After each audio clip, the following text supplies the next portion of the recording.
sétimo dia, toquem a trombeta. No sétimo dia, façam soar as trombetas. E ali eles pegam trombeta simples, chofar, chifre de um carneiro e tocam. E enquanto se ouvia aquele som, só o sacerdote sabia: o sangue foi derramado, a vítima inocente foi morta, para que esse som tivesse sendo entoado aqui. Alguém está entendendo essa palavra? A segunda estratégia de Josué é: primeiro se cale. Porque nós nos empolgamos com o grito, nós pregamos sobre o brado, nós cantamos sobre o grito da multidão, mas esquecemos do versículo 10. Josué ordenou dizendo: não gritareis, não farão ouvir a vossa voz, não sairá palavra alguma da vossa boca, até ao dia em que se diga: gritai.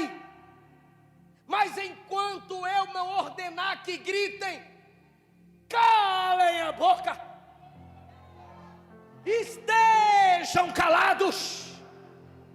Nossas fortalezas demoram de cair, porque a gente quer sempre gritar mais, falar mais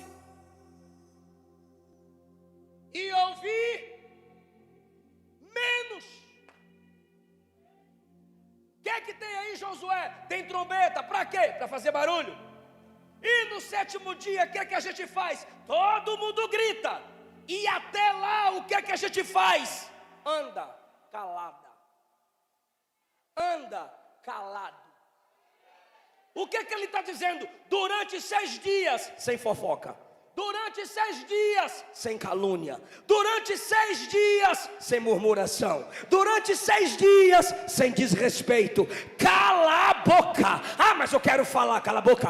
Ah, mas eu tenho que falar, cala a boca. Porque a vitória não está só no brado, a vitória também está no silêncio.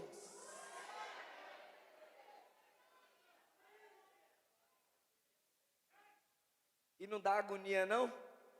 Vou perguntar só para as irmãs, não dá agonia não? 6 dias sem falar?